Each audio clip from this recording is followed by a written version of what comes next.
Everyone, welcome to Lasha cooking channel.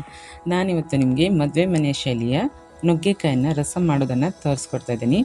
ಈ ರಸಂ ಬಿಸಿ ಬಿಸಿ ಅನ್ನದ ಜೊತೆ ತಿನ್ನೋಕ್ಕೆ ತುಂಬಾ ರುಚಿಯಾಗಿರುತ್ತೆ. ಹಾಗೆ ನೀವು ಇದೇ ಮೊದಲ ಬಾರಿಗೆ ನಮ್ಮ ಚಾನಲನ್ನು ನೋಡ್ತಾ ಇದ್ದರೆ ದಯವಿಟ್ಟು ಲಾಶಾ ಕುಕಿಂಗ್ ಚಾನಲನ್ನು ಸಬ್ಸ್ಕ್ರೈಬ್ ಮಾಡ್ಕೊಳ್ಳೋದನ್ನು ಕೂಡ ಮರಿಬೇಡಿ. ಹಾಗೆ ನಿಮ್ಮ ಫ್ರೆಂಡ್ಸ್ ಆ್ಯಂಡ್ ಫ್ಯಾಮಿಲಿಗೂ ಕೂಡ ಶೇರ್ ಮಾಡೋದನ್ನು ಮರಿಬೇಡಿ. ಬನ್ನಿ ಇದನ್ನು ಹೇಗೆ ಮಾಡೋದಂತ ತೋರಿಸ್ಕೊಡ್ತೀನಿ. ಮೊದಲಿಗೆ ನಾನಿಲ್ಲಿ 7ರಿಂದ 8 ನುಗ್ಗೆಕಾಯಿನ ಚಿಕ್ಕದಾಗಿ ಕಟ್ ಮಾಡಿ ತೊಳೆದ್ಬಿಟ್ಟು ಕುಕ್ಕರ್ ಪಾತ್ರೆಗೆ ಸೇರಿಸ್ಕೊಂಡಿದ್ದೀನಿ. ಹಾಗೆ 1/4 ಟೀ ಸ್ಪೂನಷ್ಟು ಮೆಂತ್ಯ, ಹಾಗೆ ಅರ್ಧ ಟೀ ಸ್ಪೂನಷ್ಟು ಜೀರಿಗೆ, ಹಾಗೆ 1 ಟೇಬಲ್ ಸ್ಪೂನಷ್ಟು ಈ ಕೊತ್ತಂಬರಿ ಬೀಜವನ್ನು ಕೂಡ ಸೇರಿಸ್ಕೊಂಡಿದ್ದೀನಿ. ಹಾಗೆ 1 ಟೇಬಲ್ ಸ್ಪೂನಷ್ಟು ಕಾಳು ಮೆಣಸು, ಹಾಗೆ ಕರಿಬೇವಿನ ಸೊಪ್ಪನ್ನು ಕೂಡ ಹಾಕಿಬಿಟ್ಟು ಅರ್ಧ ಇಂಚಷ್ಟು ಶುಂಠಿಯನ್ನು ಕೂಡ ಆ್ಯಡ್ ಮಾಡಿ 1 ಟೊಮೆಟೊವನ್ನು ಕೂಡ ಕಟ್ ಮಾಡಿ ಹಾಕಿದ್ದೀನಿ.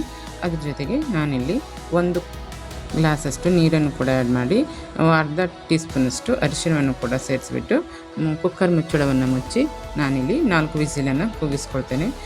ನೋಡಿ, ಈಗ ಕುಕ್ಕರ್ ವಿಸಿಲ್ ಆಗಿದೆ. 4 ವಿಸಿಲ್ ಆದ ನಂತರ ನಾನು ಅದನ್ನು ಓಪನ್ ಮಾಡಿ ತೋರಿಸ್ತಾ ಇದ್ದೀನಿ.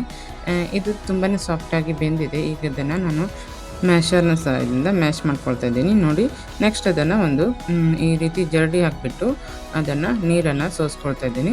ಈ ರೀತಿ ನೀರನ್ನು ಸೋಸ್ಕೊಂಡಾದ ನಂತರ ಉಳಿದದ್ದನ್ನು ನಾನು ಮಿಕ್ಸಿ ಪಾತ್ರೆಗೆ ಹಾಕಿಬಿಟ್ಟು ಅದನ್ನು ಸ್ವಲ್ಪ ನೀರು ಸೇರಿಸಿ ಮಿಕ್ಸಿ ಮಾಡಿಕೊಂಡು ಮತ್ತೆ ಅದನ್ನು ಈ ರೀತಿ ಜರಡಿ ಹಿಡಿತೀನಿ. ನೋಡಿ, ಈ ರೀತಿ ಸೋಸ್ಕೊಂಡಾದ ನಂತರ ಚೆನ್ನಾಗಿ ಅದನ್ನು ಕೈಯಿಂದನೇ ಗಟ್ಟಿಯಾಗಿ ಪ್ರೆಸ್ ಮಾಡಿಬಿಟ್ಟು ನಾನು ಅದನ್ನು ಪೂರ್ತಿಯಾಗಿ ಸೋಸ್ಕೊಳ್ತೀನಿ. ನೋಡಿ, ಇದನ್ನು ಪೂರ್ತಿಯಾಗಿ ಸೋಸ್ಕೊಂಡಾಗಿದೆ.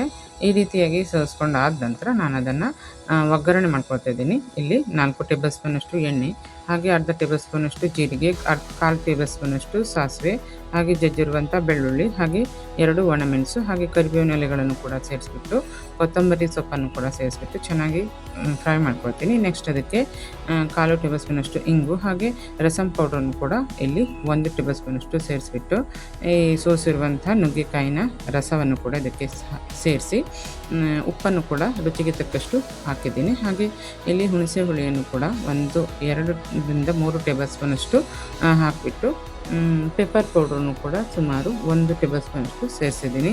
ಈ ರೀತಿ ಸೇರಿಸ್ಕೊಂಡಾದ ನಂತರ ಅದನ್ನು ಚೆನ್ನಾಗಿ ಕುದಿಯೋಕೆ ಬಿಡ್ತೀನಿ. ನೋಡಿ, ಕುದೀತಾ ಇದೆ.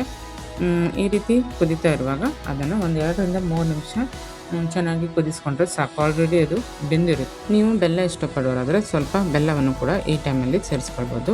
ನೋಡಿದ್ರಲ್ವ ಮದುವೆ ಮನೆ ಶೈಲಿಯಲ್ಲಿ ಹೇಗೆ ನಾವು ನುಗ್ಗೆಕಾಯಿನ ರಸಮನ್ನು ಮಾಡ್ಕೊಳ್ಬೋದು ಅಂತ. ಈ ರೆಸಿಪಿ ಇಷ್ಟವಾದರೆ ನೀವು ಕೂಡ ಮನೆಯಲ್ಲೊಮ್ಮೆ ಟ್ರೈ ಮಾಡಿ ಅಂತ ಹೇಳ್ತಾ, ನಮ್ಮ ವಿಡಿಯೋ ಇಷ್ಟವಾದರೆ ಒಂದು ಲೈಕ್ ಆ್ಯಂಡ್ ಶೇರ್ ಮಾಡೋದನ್ನು ಕೂಡ ಮರಿಬೇಡಿ. ಮತ್ತಷ್ಟು ಹೊಸ ರೆಸಿಪಿಯೊಂದಿಗೆ ಸಿಗೋಣ ಅಂತ ಹೇಳ್ತಾ ಧನ್ಯವಾದ.